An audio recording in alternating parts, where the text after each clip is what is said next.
I'm listening to 49er Rush. Niners all day.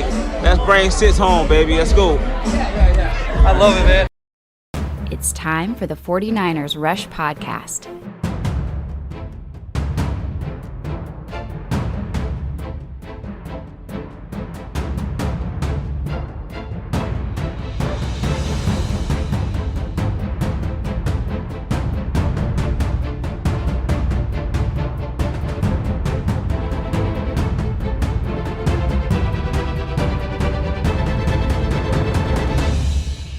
And here's your host, John Chapman. All right, what is going on, faithful? It is absolutely incredible to be with you guys. It's Saturday. Tomorrow's the Super Bowl, depending on when you're listening to this. And I wanted to get into a lot of things. One, I want to focus on the 49ers, obviously. I understand the Super Bowl is coming up. But, and we're going to touch on the Super Bowl. We're going to touch on the Rams. We're going to touch on some Super Bowl bets, which if you've bet with us, good Lord, it's been an incredible year. I went back and where we started to where we are, we're up 320% if you bet with us all year, which is, I think, pretty good. I'll put that in the good category. It's always good whenever you can triple up your money. So let's just jump right into it. Okay. I'm exceptional, Shot J. How are you, brother? I am very, very well. I'm well for a lot of reasons. I've been able to have a lot of good conversations already today. I was on a podcast this morning, 49ers Cast, which, man, amazing group of people over there. And, you know, they're out of Mexico and just awesome bringing the community together. And you know, the question that I get a lot of times, we're almost into year 7. This is year 6 of the podcast, and it's been a lot of fun, and I've loved every second of it. And talking 49ers is great. The success the podcast has had is great, and I'm very, very thankful. But by and large, the best thing about this podcast has been meeting and connecting with so many just amazing human beings. And that's incredible. I put out just last episode, hey, if somebody wants to help with the draft book that we do every year, just reach out to me. And I just want to say shout out to Gracie, Kevin, Josh, Anthony that, you know, answered the call, and, you know, I'm being able to spend some time with them on Zoom and, you know, work with them and like, hey, this is what I'm looking for here and this and this and this. And it's just awesome. And not only do you just meet all these great people, but like you get to connect and build. And I freaking love that. It's incredible. So I just want to say thank you, Shot J. You're definitely up there for sure. Adam, he says, John, are you rooting for the Bengals? Every single 49ers player in the world, fan in the world, is rooting for the Bengals. Nobody wants the Rams to win. Man, forget the Rams. I hate the Rams. Everybody should hate the Rams.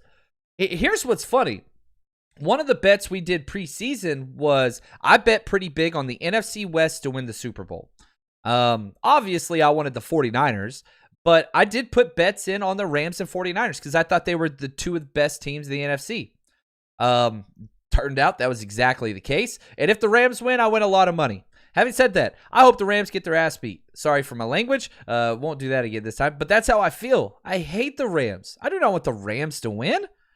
No, get that out of here. Yeah, I'm with you, Adam. No, I want the Bengals to win 1,000% to destroy the Rams. Now, we'll get into some of my predictions a little bit later in this episode and share some of those bets. But before we do, let's talk Jimmy G, all right?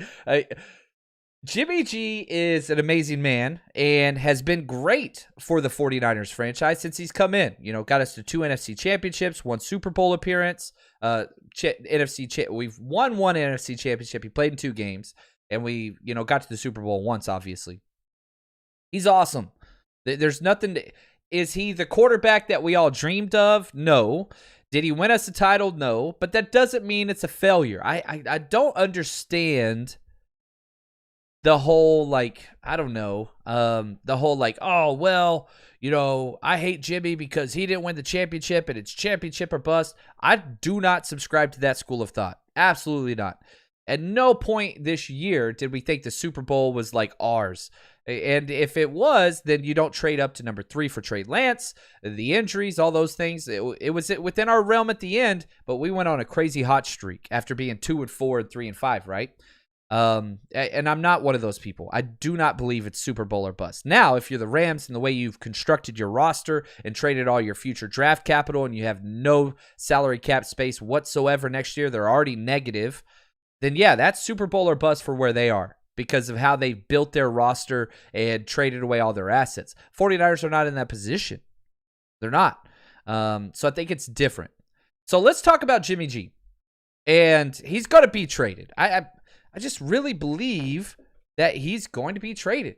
And here's the question, okay? Let's do this. This is Jimmy G talking about if there's a chance that he will return to the 49ers. I'll never close every door completely. I think there's a possibility of anything. I think just we need to have those conversations here in the next couple of days, next couple of weeks, and really get the ball rolling on that. I mean, football is you get into such a routine, just talking to some of the guys about it, that every day is so consistently the same, and you get into a rhythm of that when it ends, it comes to such a halt, and it's hard to put all the scenarios into play right now, but I think those things will work themselves out. I've had a great time here with the Niners organization, with the faithful. Everything here has been awesome. Been some ups and downs, obviously, but we'll see what happens, I guess. Yeah, we'll see what happens, right? I mean, you don't say goodbye to the press and you don't go through all of that if you think you're coming back. And so, you have to put that into context. All signs point to, if I was a Magic 8 Ball, all signs point to, he's moving on. And that's not a bad thing for him or for the 49ers. It's tough to be in a situation where, hey, you traded for me, you paid me all this money, but you also traded up for my replacement who's, 10 years younger than me. That's an awkward situation to be in, this constant tearing back and forth of the locker room. And Joe Montana comes out and says, yeah, stick with Jimmy Garoppolo. And there's a possibility that could happen. It's a very small one. Now, on the whole idea of Joe Montana, you will never get any Joe Montana slander from me ever. In my opinion, he was the greatest of all time at the quarterback position. I think Tom Brady, with all those championships and 2 different teams, that's fine. You want to go that way, but he's at least number 2, talking about Joe Montana. And it makes sense. You look at Joe Montana's career with the 49ers, Joe Montana is going to stick with the incumbent no matter what. Why? Because he got pushed out of San Francisco when he didn't want to be. So it makes sense why he would think that. Does that mean that I'm mad at him or oh, how dare he? No, it makes perfect sense. It makes perfect sense. Joe Montana went through the exact same thing, and he hated it. He didn't want to get traded. But whenever you had Steve Young that was sitting back there and a lot younger, it made sense, and you got an extra Super Bowl ring because of it. I think that's important. Now, Steven's might as well be the producer of the show with this question, leading right into my next bullet point. What team do you think they trade him, and what do you think they give up? Do you think Tom Brady comes back out of retirement? I'm a big no on the Brady thing. I actually muted all words involving Tom Brady on Twitter just because I just don't think it's a realistic option. He's still under contract for 2022. So if you did, let's say Tom did want to come out of retirement and come with us, we would have to trade for him, which is a whole nother thing. The contract actually works relatively well, but I just don't see it. I really don't see it currently. Our offensive line is not near as good as the Bucs. So if he did come back, why would he want to be with us? I know it's like his old, whatever. I think the only chance, and Gronk came out and said this as well, he's going to take some time off for sure. So Tom Brady might come back in the future. It's not this year. I'm not too interested in it. I'm going to be really, really honest with you. Now, let's talk about where Jimmy should go. There's a couple things we have to consider in this. And I think that this is important.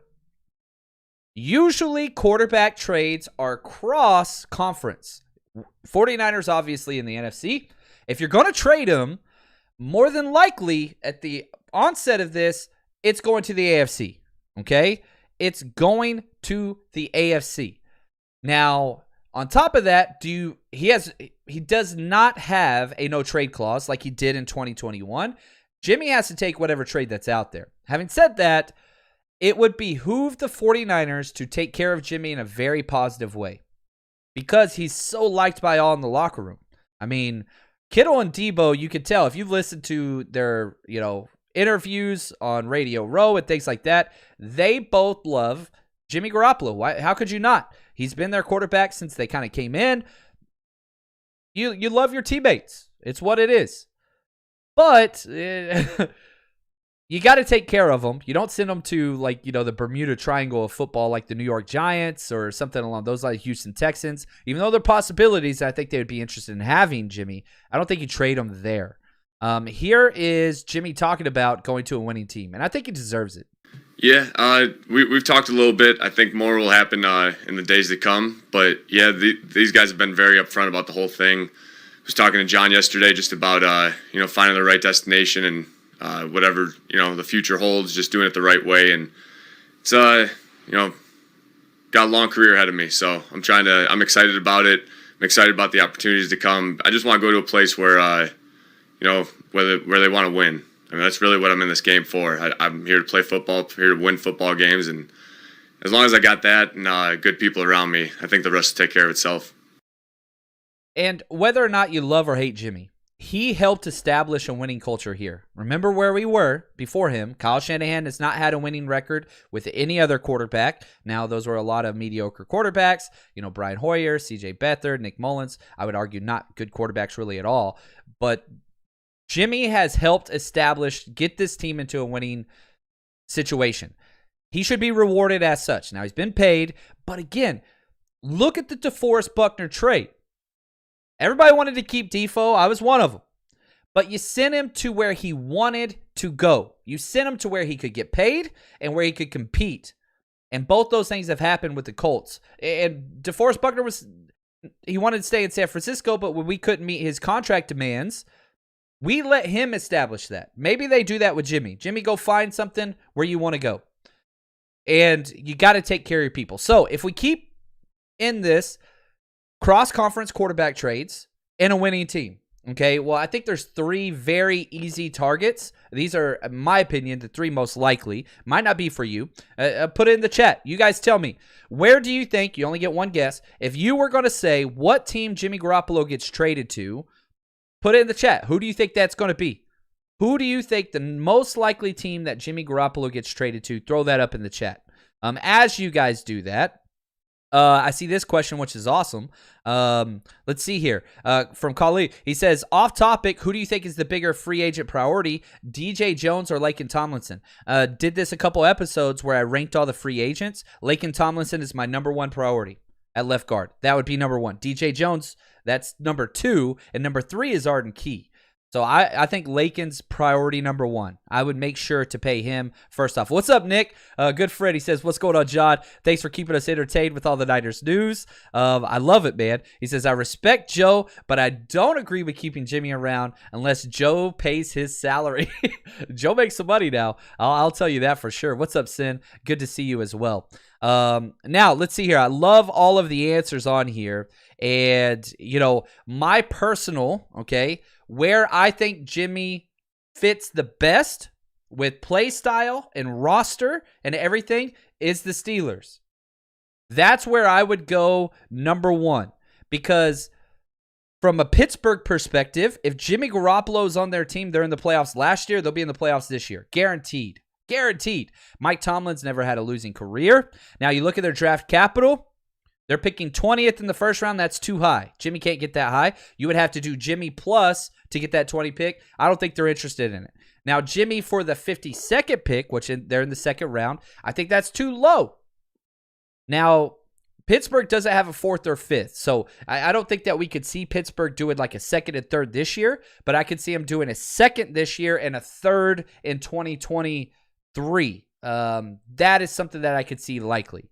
Because I think, again, and I bet I'm going to keep saying this, I really believe Jimmy's value is for the 40th overall pick. I think that's where he fits. I think that's where, again, if I put a price tag on him, the 40th overall pick is where Jimmy should go. Which leads me to, the Denver Broncos. I see you, Sin. She's there. She knows what she's talking about. Guess who has the 40th overall pick? It's the Denver Broncos. And so if that's where they are, and that's where Jimmy, his value is, I just think it almost makes too much sense. And they have a lot of picks.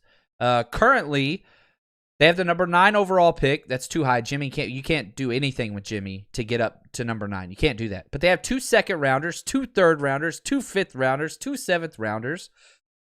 So the Broncos could actually pay up with a little extra gravy, right? So you can get that number 40 overall pick in the second round from the Broncos, and they could probably throw on a 5th rounder, which would be perfect. We love the 5th round. They have 2 of them. That makes the most sense. Pittsburgh, I think, is the best team fit. Draft capital-wise, I think the Denver Broncos are by far the most willing trading partner. Teddy B and all that stuff, they were winning with him till he was injured. He's a free agent, what that looks like. But I think that makes a lot of sense there. So those 2 are the most likely teams. Now, if we go to Vegas, Vegas is pretty big on another team. They have him more likely going to the Cleveland Browns, which again, exact same offensive system with Stefanski, very playoff caliber worthy team, dominant run game, right? With Nick Chubb and that offensive line, great run defense. If you're looking for the best Jimmy Garoppolo fit, that's the Cleveland Browns. Baker Mayfield is not an NFL quarterback, or at least starting caliber one. Just turns the ball over way too much. He does push the ball downfield, have more arm talent, more mobile, but that's not what the Browns need. The Browns just need the quarterback to get out of the way of the team, which Jimmy will do, and then they would be winning. They'd be in the playoffs. I think, again, Steelers, that's the best fit for the opposing team. Steelers the best fit. Draft capital, Broncos. Best Jimmy fit, Cleveland. Guess where he's from? Not too far from there, right? Arlington Heights, Illinois. Really, really not too far at all from Cleveland. Their draft capital, they have pick number 13, can't get that high. Pick number 44, that's pretty good. They'd have to add something. They've got 2 fourth rounders. They've got a 3rd. They've got a 5th. You could do something in the future. I think a 2nd this year and a 2nd next year, if Jimmy makes the playoffs or starts 90% of the snaps or whatever, that makes sense. I think those are the 3 most likely candidates. I really, really do believe that. And a lot of people aren't throwing it. I don't see anybody talking about the Browns. Nobody mentioned it. Somebody said Oakland. Oh, I love that, man. That is fun. Chris says Steelers for a 2nd and 4th. I would sign on that ASAP, Chris. If I could get that, I'd be so happy. Yatsik, he says, what would have to happen for us to get a 1st-round pick for Jimmy G? That is a good question. You're going to have to get in the back of the 1st round. Now, here's the problem. Most of the teams in the back of the 1st round, I don't think they even are interested in Jimmy. Detroit, no. Bengals, no. Kansas City, no. Miami, a lot of people keep saying Miami because Mike McDaniel's there now. With everything that the Dolphins promotional team and official Twitter accounts and YouTube has put out there, the very first thing they put out there was a recording of Tua and Mike McDaniel talking about how much they love each other. They're 100% sticking with Tua. I don't think if Tua sucked this year, if we were in the same situation next year, then yeah, I'd be with you. I'm telling you right now, Miami is not a possibility. I just don't see it. I really, really don't. Again, listen to this. Mike McDaniel was on this coaching staff when they traded up to get Trey Lance, and they already had Jimmy signed on a team cap friendly deal for 2 years. Jimmy's only 25 against the cap, 25 million. That's like player 20. It's for a quarterback, that's not bad. And he chose, whether it was his decision or Kyle's, I'm telling you, I don't think Jimmy's a possibility in Miami. I don't see it. Green Bay, nope. Also, I will say this. Seems like Aaron Rodgers might be staying in Green Bay. That is the best thing in the world for 49ers fans. Yeah, I want to see Aaron Rodgers destroy something else and be his, catastrophic self somewhere else. But as long as Aaron Rodgers stays in Green Bay this year, that is one more quarterback needy team, because if they trade Aaron Rodgers, that takes a team off the quarterback market. And obviously, he's worth way more than Jimmy Garoppolo. So it is best for the 49ers and Jimmy Garoppolo and the draft capital the 49ers would receive if Aaron Rodgers stays in Green Bay. And the good news is, despite winning back-to-back MVPs, we've knocked him out of the playoffs 4 out of 4 times. Not a threat. Not a threat. And we got pretty lucky beating them with the special teams, but good Lord, we completely own that team. So that's Green Bay. Tampa Bay Bucks. Now we're back in the NFC, so that goes against one of our caveats, one of our axioms. Quarterbacks usually trade cross-conference. Bucks are in the NFC. Makes it a little bit less likely, but that's not the biggest deterrent from the Bucks. The biggest deterrent from the Bucks, who picked number 27 in the first round, is they are a downfield passing attack with Bruce Arians. Listen to the quarterbacks Bruce Arians has been around. Young, he was fat even whenever he was younger. Ben Roethlisberger, Andrew Luck, right? Like Jameis Winston, Tom Brady. Like Jimmy Garoppolo is not even in the mold of those quarterbacks with strong arms that throw the ball downfield. Jimmy can't do that. That's why I don't even think the Bucs are even an option. I understand that they lost Tom Brady, but Tom Brady was throwing the ball deep the last 2 years, nonstop. Jimmy is never going to be that guy. It's not who he is. That's why I don't think Tampa Bay is even a possibility, to be honest with you. Tennessee, nope. Buffalo, 25, nope. Dallas, 24, nope. Arizona, 23, nope. Las Vegas, 22, nope. New England, 21, nope. So, you've got to get to pick 20, where Pittsburgh is, where we just started. That is the first pick, in my opinion, where the 49ers can use Jimmy to get up to that space. Or, here we go. Let's do this long answer. Maybe you trade Jimmy for a high second rounder, and then the day of the draft, somebody falls, and you package a bunch of picks up to a non-quarterback needy team, right? So let's say you get the number 40 overall pick from Denver in the second round. Then you package your 40 pick and your fourth rounder to get up at the back of the first, something along those lines. That could happen. But I don't see Jimmy in any trade getting a first rounder. If we do, Kyle Shanahan is a genius, which he already is. Parag Marante is a genius, which he already is. And John Lynch is a draft trade genius, which I do agree that he is. By far one of the best draft traders in the NFL, and he's only been doing this for a little while. The first year John Lynch was in charge of the Niners draft board, he tied the record for most draft day trades ever. And so we're going to be moving around a lot. Mauricio, thank you for the gift. Really appreciate that on the super chat. I love it. So Yatsik, I hope that answers your question. What would it have to happen for us to get in the first round? For Jimmy G, I don't think you can do it. You do a Jimmy G trade, get all the draft capital, then package that capital with some of your original, then get into the back end of the first round. That is a possibility. Which if you get a pass rusher that falls or an offensive tackle or guard that you're in love with, then you jump up. Corner, I hate to tell you this, 49ers will not spend a first-round pick on a corner. It's not happening with this personnel department, no matter how much the fans want it. It just can't happen. They do not value it enough. It will be edge position, defensive tackle, offensive line, or a wide receiver. That's it. They're not going to spend a first round on anything else. They just don't value those positions, whether you look at the capital that they spend financially or the capital that they spend for the draft. We have never drafted a corner above the end of the third round, whether that's Akello Witherspoon or Ambry Thomas. That's the most draft capital they spent at the cornerback position. Last year, in the second round, Asante Samuel Jr. sitting there, and they're like, nah, let's just fall back. And get Aaron Banks, which was awful. But now a lot of teams are talking about Washington. Okay, I haven't brought them up yet, and this actually does make sense. Now there are some negatives in the fact that guess what? They're in the NFC. That's a problem for Kyle Shanahan. He does not want to make any team in the NFC better, let alone Washington. Guess which team Kyle Shanahan hates more than all other 31 teams in the NFL? Washington. Now, Ron Rivera is amazing, one of the most well-respected human beings in the NFL draft, but Dan Snyder is not, and they're a package deal. If they're willing to overpay, would I send Jimmy there? Yes, I would. But reluctantly.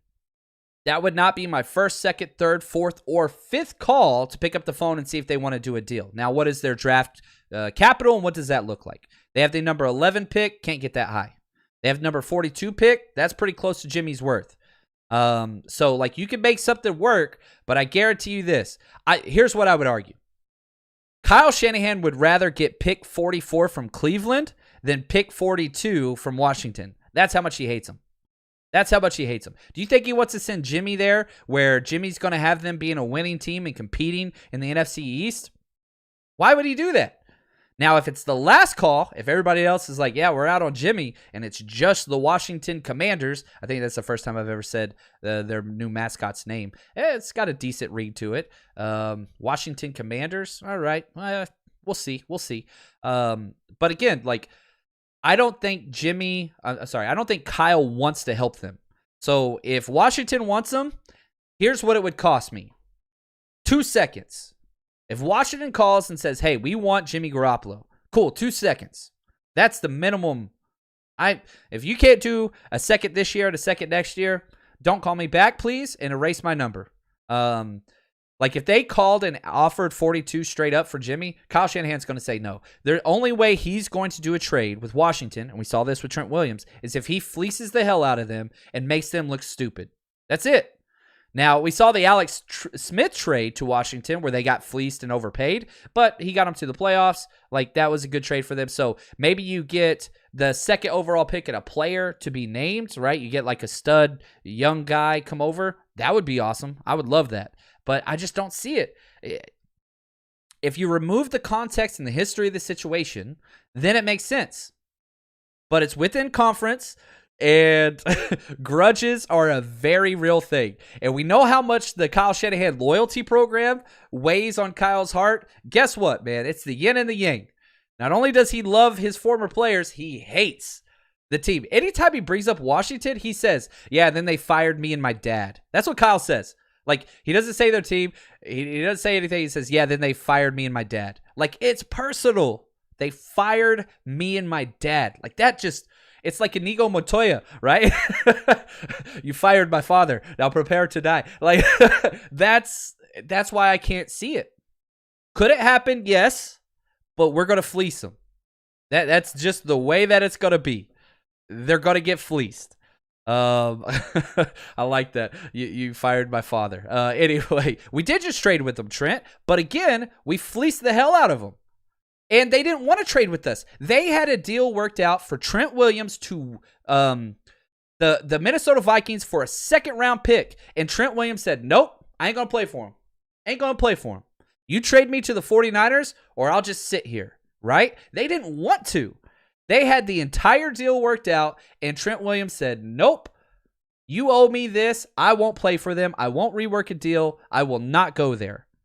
And so they had to trade him to us. Otherwise, it was just sunken cost for them. Like, we ripped them off. So, yeah, Trent, you're right. We did trade with them, but it wasn't because Washington wanted to.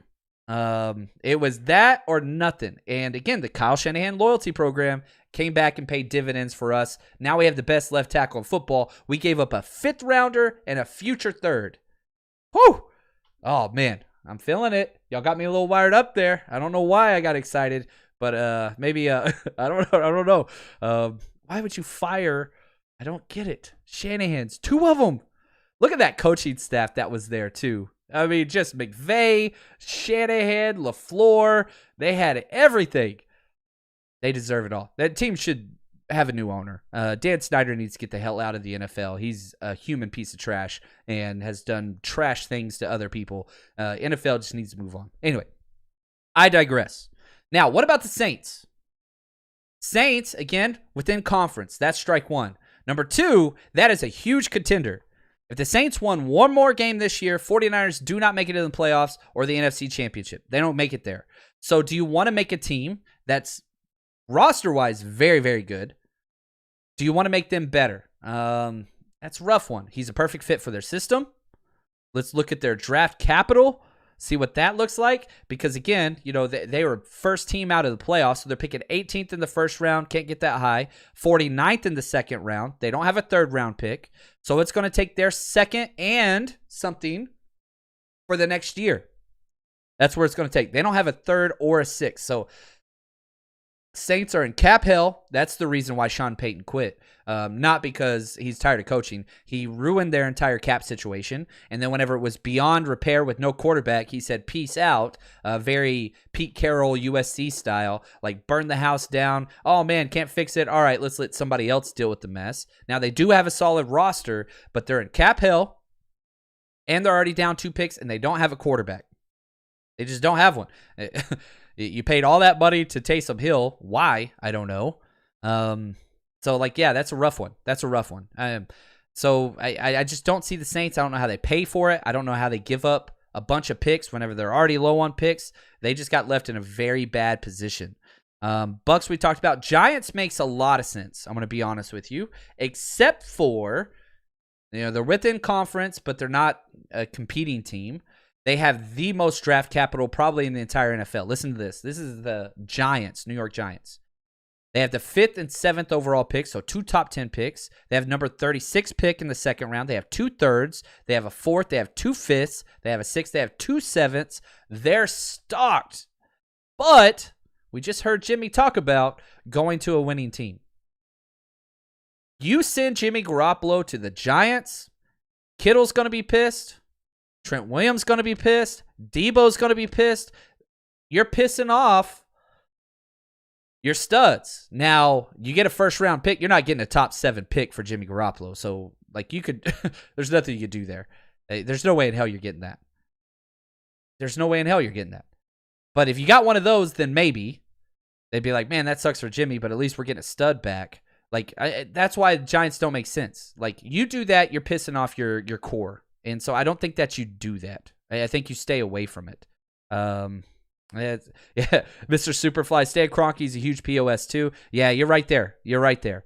Saints are way over the salary cap. No way they can fit them in. Yeah, it'd be very difficult. But they're going to have to cut a lot of people. All those people that say, oh, the cap's not real. Like, watch Sean Payton. Sean Payton's gone, not because he didn't want to coach anymore. He created an atmosphere that was beyond repair. And that's what he's left with.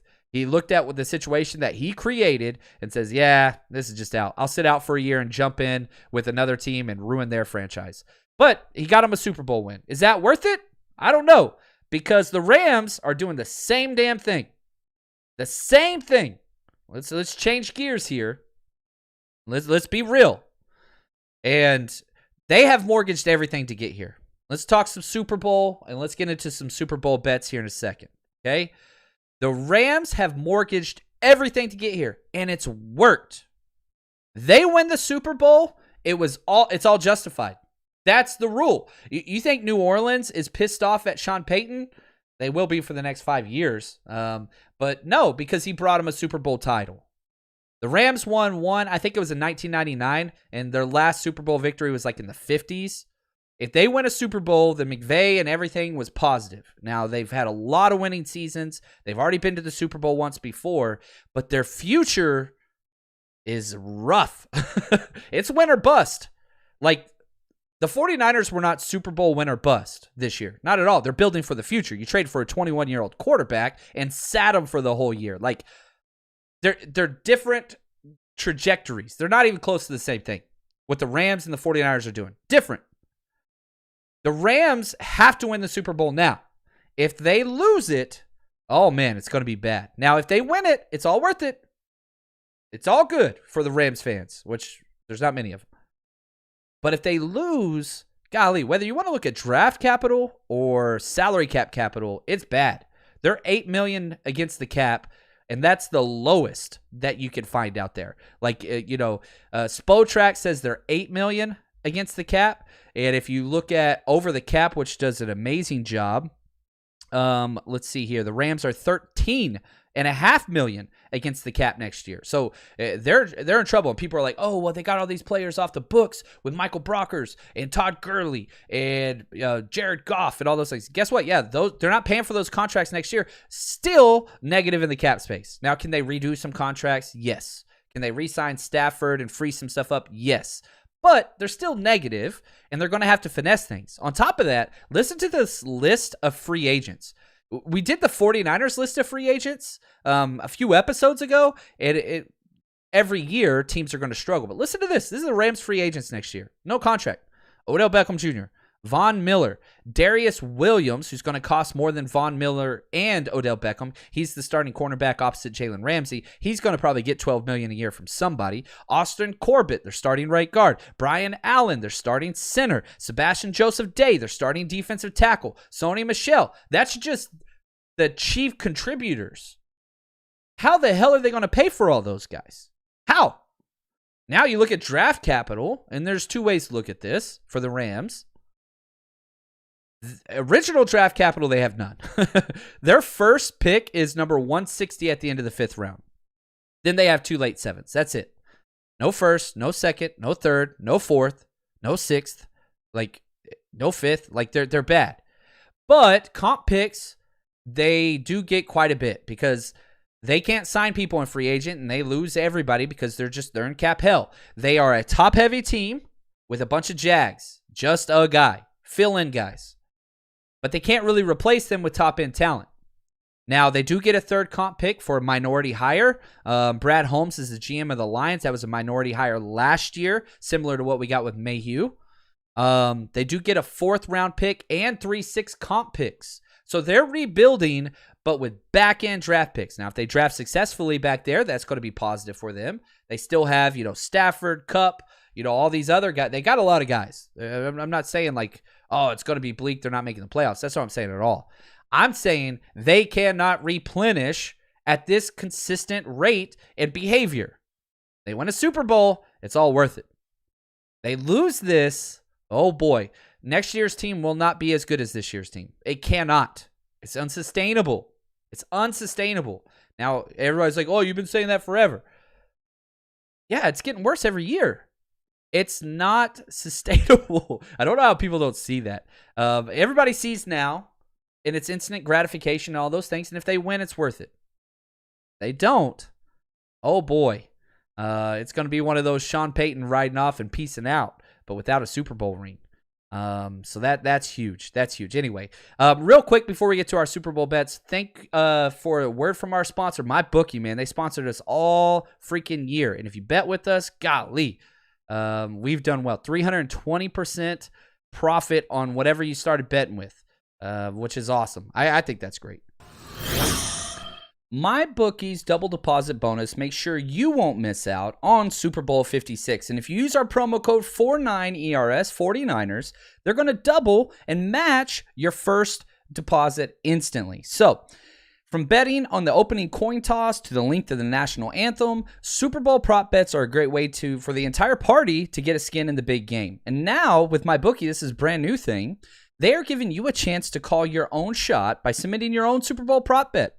All you have to do to get featured is tweet at MyBookie on Twitter, at MyBookie, to get your prop bet featured. So don't miss out. Head to MyBookie and double your first deposit up to $1,000 using promo code 49ers. Place your bets and get ready for the unmatched excitement of the Super Bowl. Bet anything, anytime, anywhere with MyBookie. All right, so let's get to some of these bets. And again, if you want the full slate of bets, we put them always out on Patreon, patreon.com, 49ers Rush Podcast. Join there. It's in the link of this description of this video or podcast, wherever you're listening. That's there as well. It's the best way to support the podcast. Helps us put out all the content that we're doing. And oh my gosh, I can't believe I haven't said this yet. I want to say congratulations to Bryant Young making the Hall of Fame. Dude's incredible.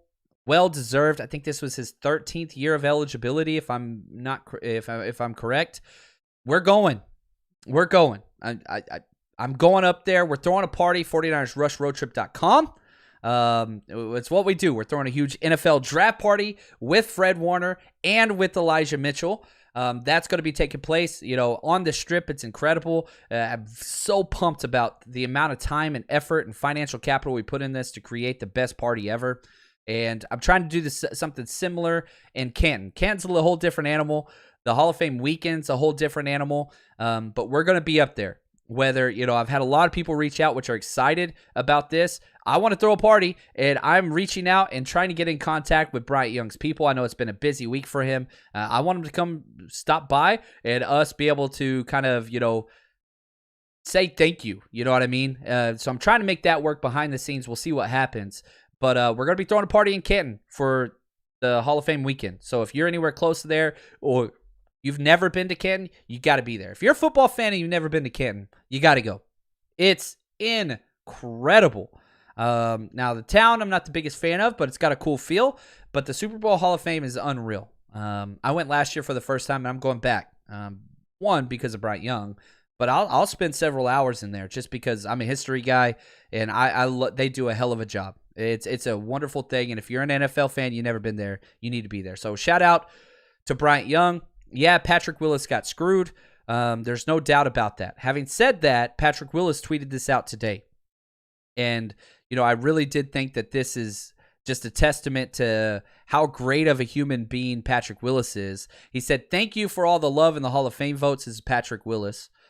He says, "I stand on what I said years ago, that I would rather see the older heads get their flowers now while they can enjoy the love and celebrations to the max.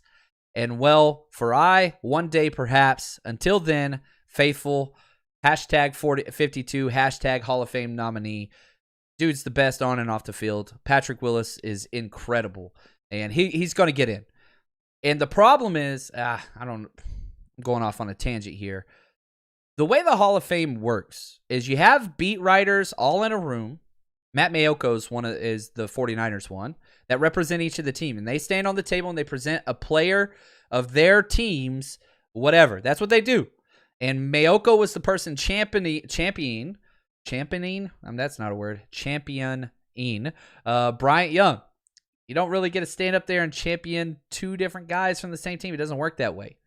So Patrick Willis told him, man, focus, get BY in there. Now it's Patrick Willis's turn. The problem is, are the voters going to be like, we got a Niners player in last year. We only get 5 a year. You're going to have to wait. He shouldn't have to wait, but he's probably going to have to wait one more year, which breaks my heart.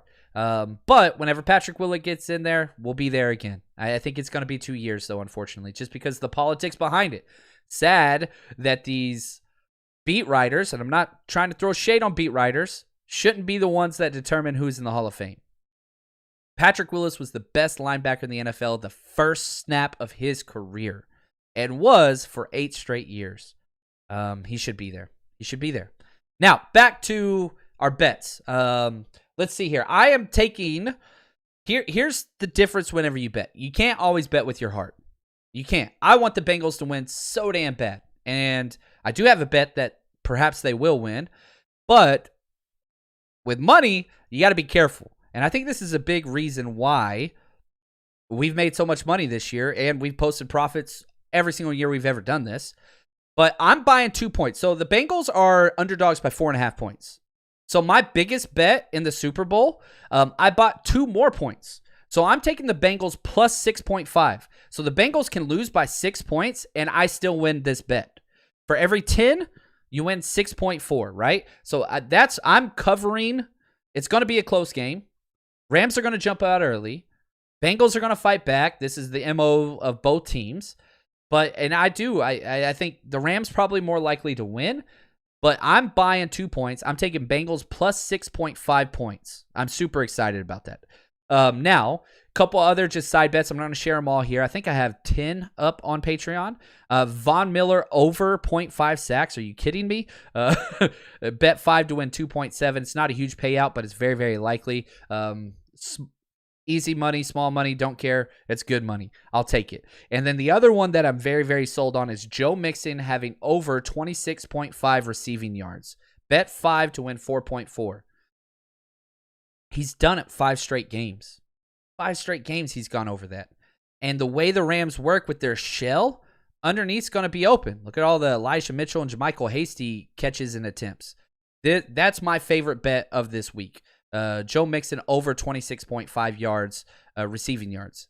So anyway, head over to my bookie. You guys know the drill. Check those out. If you want all of them, head over to Patreon. That's where that's going to be.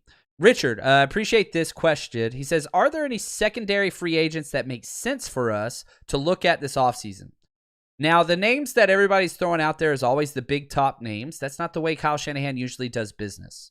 Obviously, J.C. Jackson is the best cornerback available in the NFL. That dude's going to get close to $15 million. I just don't think that's in the cards for the 49ers because they don't value the cornerback position that much.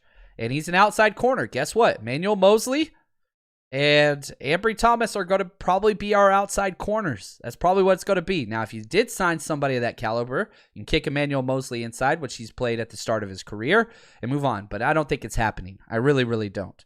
What I think is more likely, going after somebody like Kyle Fuller, who can play inside and outside. You put him in the slot. Chris Harris, who's older, put him in the slot. That's where he's been. You got to go after some of these cheaper guys, and I hope that they do bring in some corners. But the problem is this. Corners are expensive in free agency, even if they're not studs. So we'll see. Mike Hughes, that's a guy that I think fits a little bit more with what we want to do, and he's going to be super cheap.